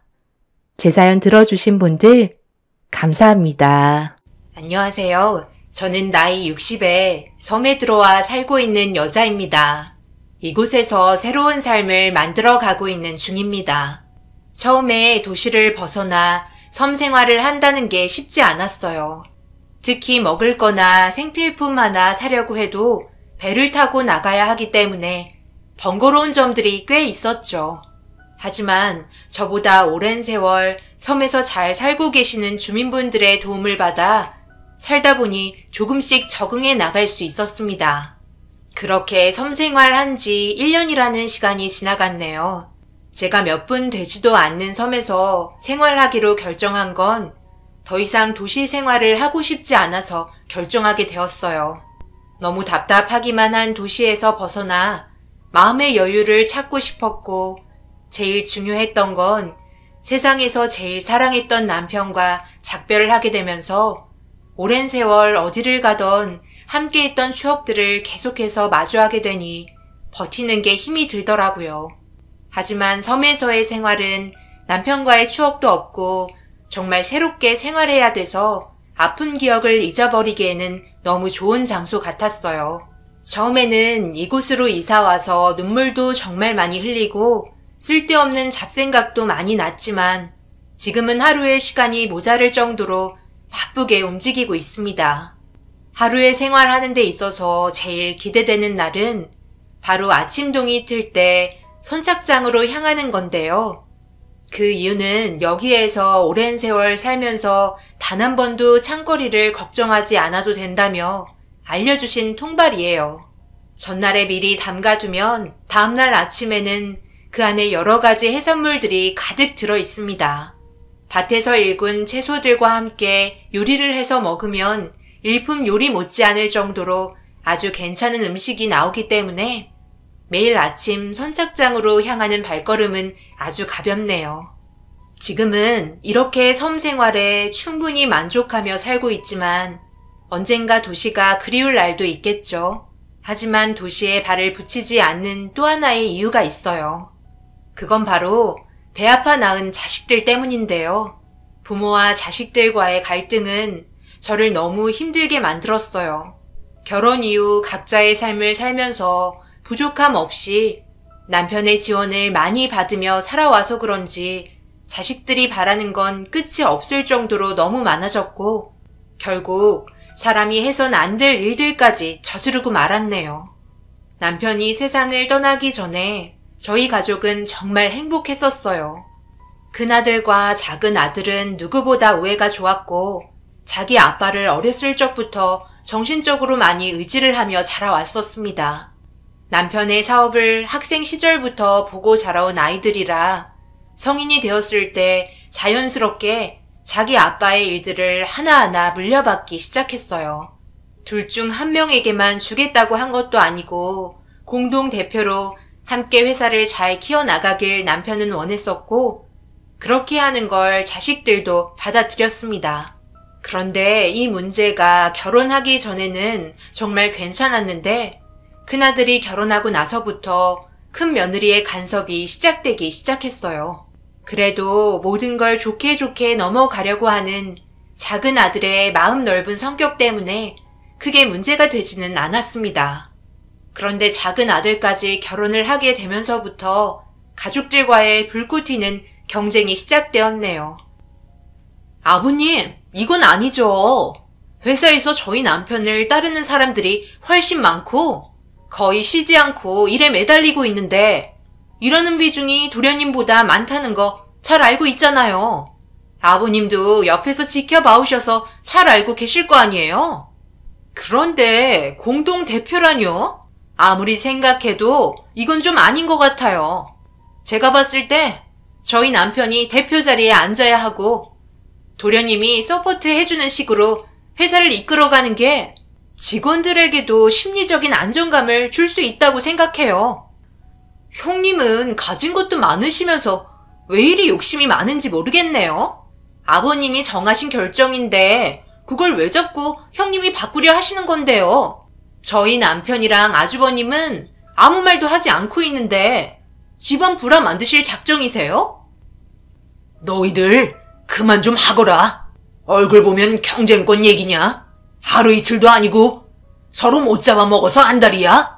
회사 관련해서는 큰애와 작은애는 더 이상 아무 말도 하지 말거라.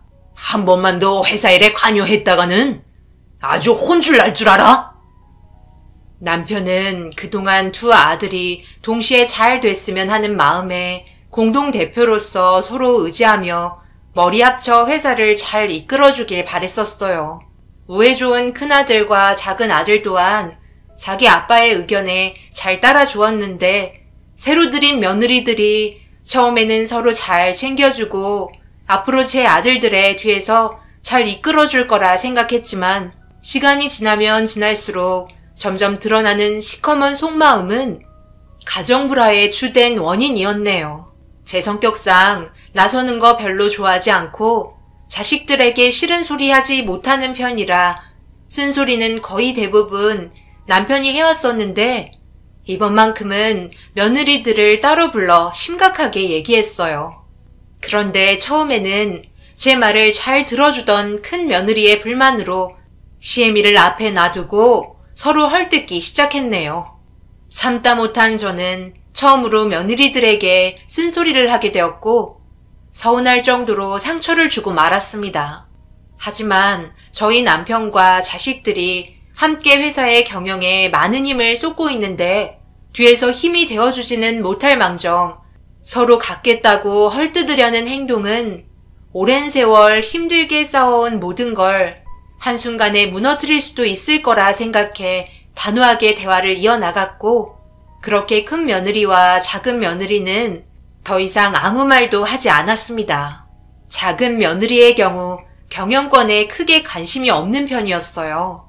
그런데 큰 며느리가 너무 욕심이 많다 보니 이런 화를 불러일으키게 된 거였고 어떤 식으로 튈지 모르는 큰 며느리의 성격을 좀처럼 잡기가 힘들어 남편과 제가 나이가 들어 세상을 떠나는 게 불안할 정도로 큰 며느리의 존재감은 상당했었습니다.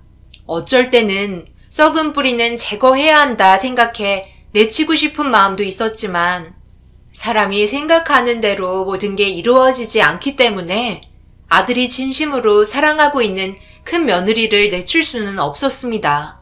그런데 제가 쓴소리 했던 걸 마음속에 담아두었는지 엄청난 계획을 꾸미기 시작했고 걷잡을 수 없을 정도로 상황이 심각해지고 있었어요.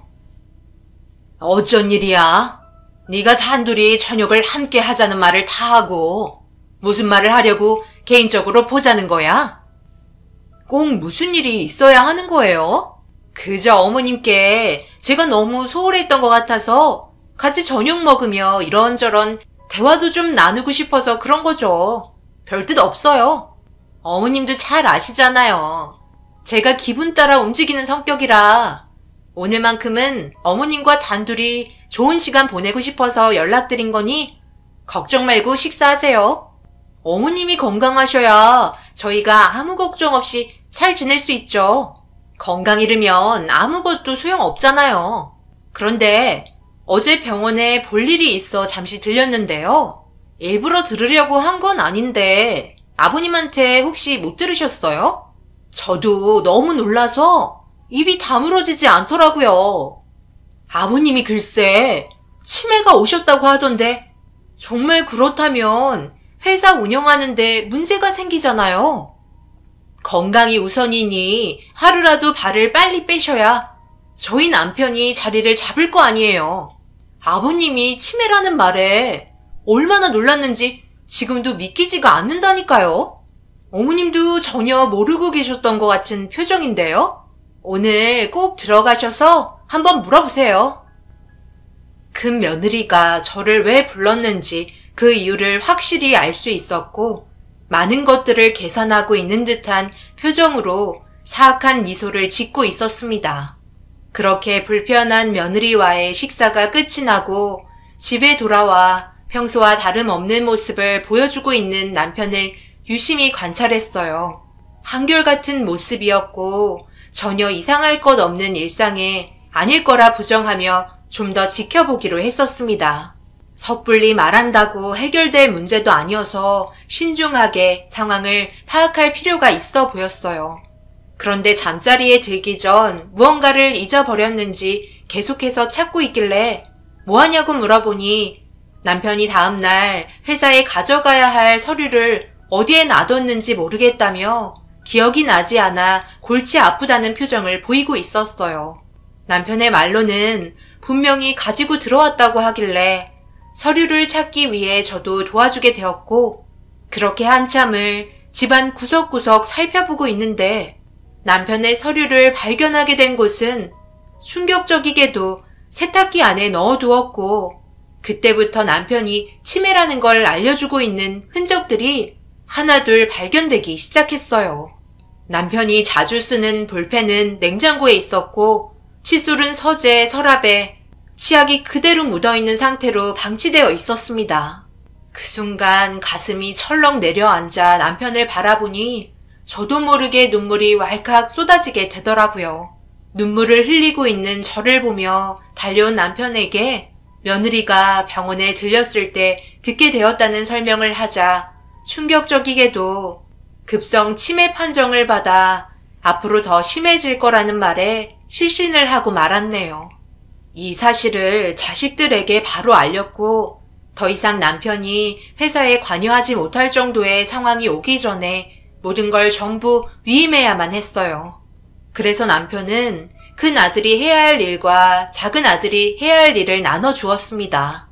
그동안 두 자식들의 성격과 해온 일들을 보고 신중하게 결정한 건데 여기에서 큰 며느리가 개입하기 시작했고 결국 서로 가지겠다며 한 번도 싸우지 않았던 큰아들과 작은 아들까지 얼굴을 붉히고 말았습니다. 저희 남편 아버님 아들 맞긴 한 거죠? 아직까지 성격을 모르시는 거예요? 모든 걸 관리해야만 어떤 식으로 일이 돌아가는지 알 수 있죠. 저도 남편 회사에 상당히 많은 신경을 쓰고 있다는 거 잘 알잖아요. 공동대표로 해서 일을 나누는 건 아닌 것 같아요. 회사에 분열이 생길 수도 있는 문제라고요. 어느 회사가 공동대표로 운영하나요? 망하는 꼴 보고 싶으신 거예요? 망하다니? 말이 좀 심하구나. 지금까지 내 아들들이 손발 맞춰가며 일한 게 얼만데 네가 생각하는 분열 같은 건 절대 없다. 그래요?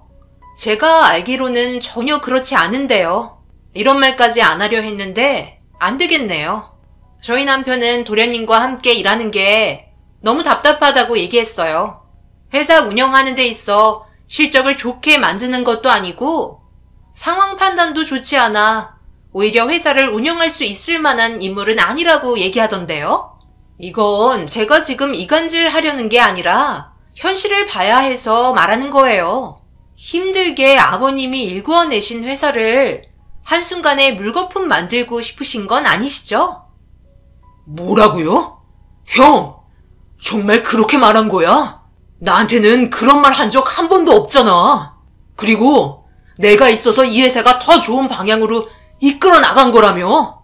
속마음은 달랐던 거야? 내가 그렇게 마음에 들지 않았냐고. 대답해 보라니까. 저희 남편 입 아프게 했던 말을 왜 또 해요? 제가 얘기해 드렸잖아요. 아무 말 없으면 그런 줄 알면 되는 거지. 정말 도련님이 회사 운영하는데 큰 기여를 하고 있다고 생각하는 건 아니시죠? 저는 직접적으로 일하지 않는데도 딱 보면 알겠던데. 그만하지 못하겠니?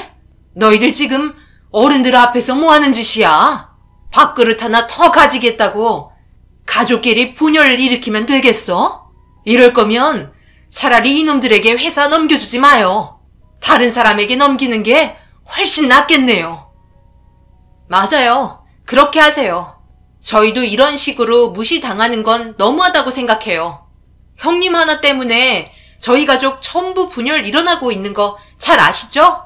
서로 좋게 좋게 하면 되는 건데 그거 하나 더 가져간다고 삶이 더 좋아지나요? 저희 부족한 거 없이 잘 살고들 있잖아요. 아버님이 신중하게 생각해서 내린 결정을 왜 형님이 참견하냐고요. 비바람이 불 정도로 회사 운영권을 놓고 싸우고 있는 모습을 보니 너무 한심했어요. 그리고 그걸 묵묵히 지켜보고 있던 남편이 내린 결정은 다른 사람에게 회사의 운영권을 위임하겠다는 말을 하게 되었고 자리에서 일어나 방으로 들어가셨습니다. 갑작스럽게 뱉은 말에 당황한 자식들은 방문을 두드리며 다시 한번 대화를 하고 싶다고 얘기했지만 남편은 더 이상 받아주지 않았어요. 저 또한 두 놈들 전부 보고 싶지 않아 당장 나가라고 소리쳤습니다. 그렇게 한바탕 폭풍이 휘몰아치고 남편은 다음날 회사를 대신 운영해 줄 수 있는 사람을 찾기 시작했고 그런 모습을 보고 있던 자식들은 안절부절 못하며 너무 감정적으로 나가지 말라고 남편을 말렸지만 나중에 이 문제로 분명 똑같은 일이 발생될 게 뻔하다면서 확고한 의지를 보여주었네요. 남편에게는 시간이 없는 만큼 하루라도 빨리 급한 일들을 처리해야만 했고 몇 명의 후보를 선정해 놓은 상태였어요. 이런 사실을 알고 있으면서 발만 동동 구르고 있는 자식들을 보니 참 한심했습니다.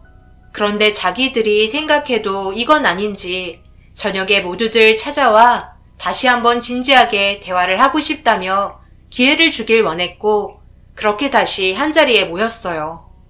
남편은 굳은 얼굴 표정으로 무슨 말을 하고 싶어서 모두들 찾아왔냐고 물어보자 갑자기 저희 앞에 무릎을 꿇더니 자신들의 욕심이 너무 과했다며 다시는 이런 일 만들질 않을 거고 서로 협력해서 좋은 회사로 키워나가겠다는 결심을 보여주었어요. 그리고 며느리들 또한 선 넘는 행동을 한 점에 대해 용서를 빌었습니다. 그제서야 남편도 어느 정도 마음이 풀렸는지 대화를 이어나가기 시작했고 결국 공동대표로 회사를 이끌어 나갈 수 있게 다시 한번 기회를 주게 되었네요. 다시 좋아진 분위기 때문인지 큰 며느리는 주말에 기분 전환도 시킬 겸 좋은 곳으로 모시겠다며 어딘가에 전화를 하기 시작했어요. 그래도 서로의 잘못을 인정하고 뉘우치려고 하는 모습이 저도 보기 좋았습니다.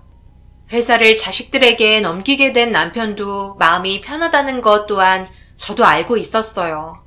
그동안 자식들이 회사에 쏟은 정성이 얼마나 큰지 잘 알고 있었기 때문이죠. 남편의 몸이 더 안 좋아지기 전에 결정이 되어서 너무 안심이 되었고, 앞으로 서로 잘 이끌어 나가면 저 또한 바랄 게 없었습니다. 그렇게 주말이 다가왔고 큰 며느리가 준비한 곳으로 기분 전환할 겸 떠나게 되었어요. 다른 사람들의 방해를 받지 않는 곳으로 자리를 마련했다며 마음에 들어 할 거라는 말에 기대를 품고 도착을 하게 되었습니다. 저희 가족들만 지낼 수 있는 독채를 빌려 오래간만에 맑은 공기를 마시면서 그동안 받았던 스트레스를 풀 수 있었습니다. 모두들 만족하는 얼굴이었고 남편 또한 상당히 기분이 좋아 보였어요. 즐겁게 보내는 시간은 왜 이리 빨리 흘러가는지 저녁을 먹으면서 술 한잔하고 있는데 큰 며느리가 자리에 없더라고요.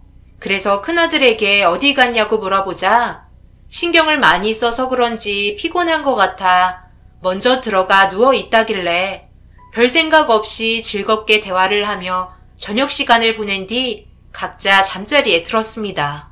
남편은 자리에 누워 저를 바라보며 앞으로 이런 식으로 서로 잘 지내면 너무 좋을 것 같다며 치매가 심각해지기 전에 많은 추억을 만들고 싶다는 말을 하기 시작했어요.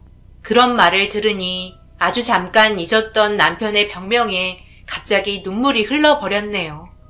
오래오래 몸 건강히 함께 살고 싶었는데 그렇지 못한 현실이 너무 마음이 아팠습니다.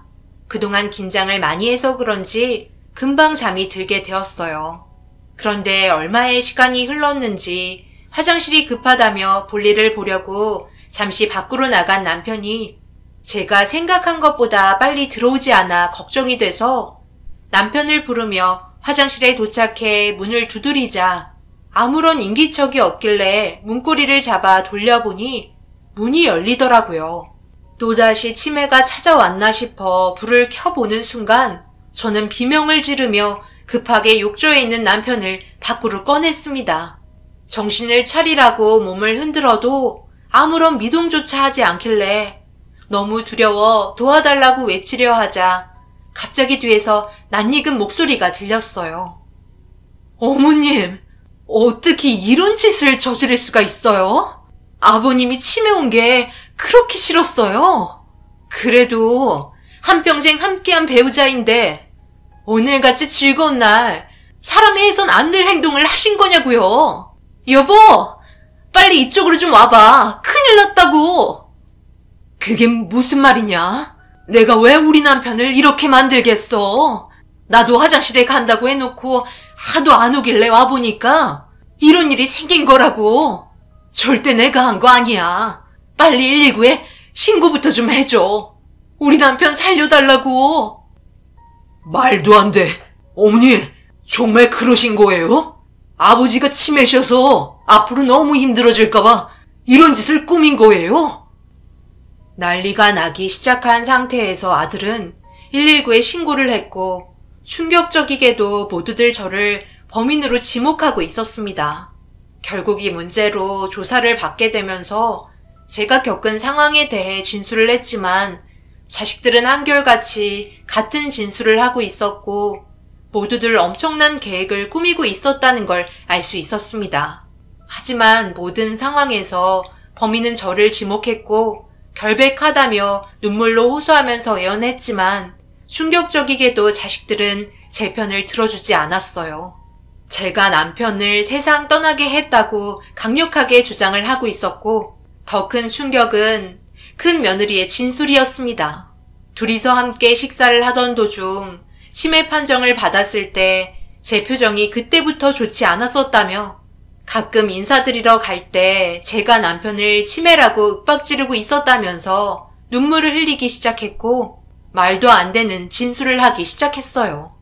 그런데 막내 아들이 뱉은 한마디에 저는 쓰러지고 말았습니다. 자식들에게 회사를 물려주지 않고 다른 사람에게 위임시키려 제가 남편을 압박했었다며 치매인 걸 이용해 모든 계획을 꾸민 세상에서 제일 나쁜 엄마로 진술해 나갔고 더 이상은 아무 말도 하지 못했어요. 그동안 제가 자식들에게 어떻게 했는데 이런 식으로 저를 모함할 거라고는 정말 상상도 못했습니다. 결국 이 문제로 법정에서는 병세가 약해진 남편을 이용해 저 혼자 금전적인 이득을 보려고 했었고 그게 실패로 돌아가자 이런 짓을 저질렀다는 충격적인 결과로 인해 누명을 씌우게 되었습니다. 그리고 법정 최고 형벌인 무기징역을 선고받게 되었네요. 당연히 저는 항소를 했지만 변호사 또한 자식들의 증언이 너무 확실하기 때문에 뒤집을 수 있을지 모르겠다며 하염없이 눈물을 흘렸어요. 그리고 저는 남편의 장례식도 참석하지 못했습니다. 자식들이 전부 반대하는 바람에 세상 떠난 남편의 영정사진조차 볼 수 없었어요. 구치소에 수감되어 세상 떠난 남편과의 마지막 순간을 기억에 남겨둔 채 할 수 있는 거라곤 아무것도 없었고 이런 삶을 더 이상 살고 싶지 않았습니다. 배 아파나 온갖 사랑을 주며 키웠던 자식들이 부모를 배신한다는 게 얼마나 큰 아픔인지 느낄 수 있었고 이 세상과 차라리 작별하는 게 오히려 좋은 선택일 것 같았어요. 자기를 키워준 엄마가 구치소에 있는데 어떻게 아무렇지도 않은지 이해할 수 없었습니다. 그런데 큰 며느리가 제 얼굴을 보고 싶다며 면회를 신청하게 되었고 엄청난 사실을 듣게 되었네요. 그러니까 잘 좀 하지 그랬어요. 꼴이 이게 뭐예요? 사람 함부로 건드리면 이런 꼴 당하는 거예요. 어머님 때문에 제 계획이 바뀌었잖아요? 여기까지 설득시키는데 내가 얼마나 힘들었는지 알아요? 자식들 키워봤자 아무 소용없죠? 원래 그래요. 품 안의 자식이라는 말 몰라요? 품에서 벗어나면 남남이나 마찬가지란 말이에요. 저희 계획에 제일 걸림돌이 될 것 같은 어머님을 처단하기 위해서 이런 결정을 내린 거예요. 치매기 때문에 저희 자리를 위협받을 수는 없잖아요? 언제 또 마음이 바뀔지 몰라. 제가 도련님한테도 전부 설명했어요. 회사 대표 자리를 도련님한테 위임한다니까 미끼를 그냥 덥석 물더라고요. 혼자 고상한 척은 다 하더니 껍질을 벗겨보니까 검은 속내가 전부 드러나던데요. 어차피 나중에 제가 전부 집어삼킬 테지만 그때가 오기 전에 걸림돌부터 치워버려야 해서요. 저희 남편도 아버님에 대해 엄청난 불만이 많더라고요. 결국 저희 모두 한 배를 탄 입장이었기 때문에 이제 서로 아무 말도 못해요. 그냥 속편히 이곳에서 평생 살다가 나오세요. 항소해봤자 자식들에게 험한 꼴만 보이잖아요? 그래요. 요즘 구치소가 밥도 잘 나오고 살만한다던데요. 노숙자로 길거리에 내쳐지는 것보다 바람 피할 수 있는 이런 곳이 훨씬 좋죠. 영치금 간간히 넣어드릴 테니 간식도 좀 사드시고요. 뱀 같은 혀를 가진 큰 며느리의 계획에 전부 휘말리게 되었고 남편과 한번 삐걱거린 자식들의 불만이 이런 상황까지 오게 만들 거라고는 전혀 예상하지 못했네요. 저를 아래로 내려다보고 있는 며느리에게 눈 감아서도 용서하지 않겠다며 소리를 질렀고 분노하는 모습을 보며 즐거워하는 며느리의 뒷모습을 보고 있다가 결국 쓰러지고 말았네요. 그렇게 시간이 흘러 변호사와 몇 번 만나게 되었고 별다른 증거물을 찾지 못해 항소를 해도 변화될 건 없을 것 같다며 저에게 희망을 주지 못해 미안하다고 자리에서 일어났어요. 기대했던 답변이 아니라 절망에 빠져 있었습니다. 그 이유는 항소 후 재판이 3개월이라는 시간이 흐른 뒤였기 때문에 뭐라도 나왔을 줄 알았지만 전혀 그렇지 못했기 때문에 충격이 상당했어요. 그리고 항소 기간 동안 인사이동으로 인해 1심에서와 달리 2심에서는 다른 판사가 법정에 올라설 거라는 말을 하면서 법리 해석에 따라 재판 결과가 달라질 수 있지만 크게 변화되는 건 없을 거라는 말을 끝으로 변호사와의 면회는 끝이 났네요. 그렇게 법정에 다시 올라서는 날이 다가왔고 3개월 만에 법정에 다시 올라서자 자식들이 눈에 들어왔어요. 모두들 저를 똑바로 쳐다볼 수 없었는지 시선을 회피했고 그동안 자식들에게 정말 잘해왔고 아낌없이 모든 사랑을 주었는데 이렇게 등을 돌린다는 게 너무 마음이 아팠습니다. 그렇게 재판은 시작되었고 판사들이 줄지어 들어오는데 갑자기 며느리들과 자식들이 술렁이기 시작하더라고요. 상당히 당황스러운 표정을 하고 있었고 1심 때와 다르게 판사가 바뀌어서 그런 줄 알았습니다. 그런데 제가 생각했던 거와 다른 전개가 흘러가기 시작했고 엄청난 결과를 가져오게 되었네요. 변호사는 너무 급하게 증인이 섭외가 돼서 알려주지 못했다며 계획이 없던 증인을 신청했고 이 사건에 있어 판사가 결정적인 증거를 가지고 있었습니다. 계획이 없던 증인 신청을 허락하면서 걸어 들어온 사람을 보자마자 자식들과 며느리는 경악을 했어요. 선서와 동시에 증거 물품 한 개가 제출이 되었고 그 안에 있던 영상을 확인한 순간 엄청난 사실이 밝혀지고 말았습니다. 오늘이 마지막이야. 여기까지 일을 버려놓고 이제 와서 어쩌려고. 양심 고백이라도 하겠다는 거야?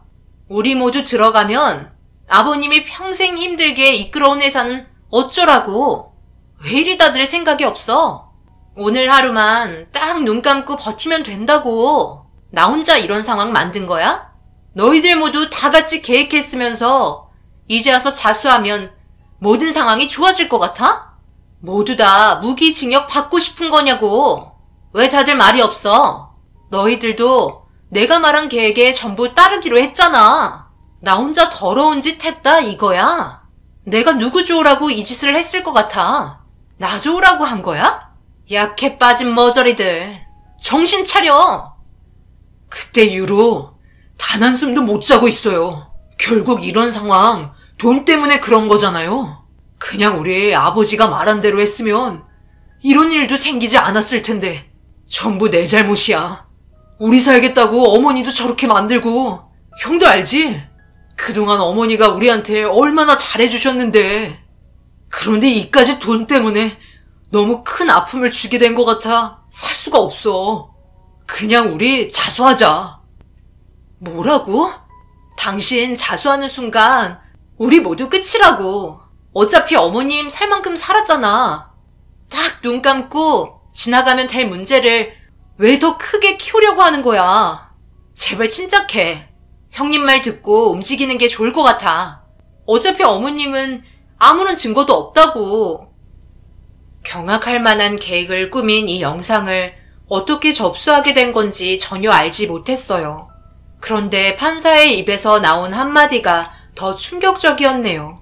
자식들과 며느리는 바뀐 판사의 얼굴을 모르는 상태였고 판사와 함께한 지인이 식사하려고 들어간 식당에서 판사는 큰 며느리와 어깨를 부딪히게 되었는지 죄송하다고 얘기했지만 재판 문제 때문에 상당히 예민해져 있었던 며느리는 소리를 치며 화를 내기 시작했고 한바탕 난리를 친 뒤 흥분이 고조된 상태에서 각자의 자리로 들어갔는데 반대편 룸에 자리를 잡고 있던 판사는 당일 있을 재판을 미리 알고 있었고 자식들과 며느리의 대화 내용을 듣게 된 순간 판사 지인이 모든 영상을 촬영한 뒤 증인으로 참석하게 된 거였습니다. 그래서 판사와 증인이 들어오자마자 경악을 한 거였어요. 틀어진 영상을 보고 법정은 술렁이기 시작했고 결국 자식들은 자기의 잘못을 인정하게 되면서 제 앞으로 넘어와 무릎을 꿇고 납작 엎드려 싹싹 빌었습니다. 하늘이 도왔는지 사건의 결말이 해결이 된 순간 다리가 풀려 주저앉아 오열을 하고 말았어요. 하지만 자식들의 손을 잡아주지는 못했습니다.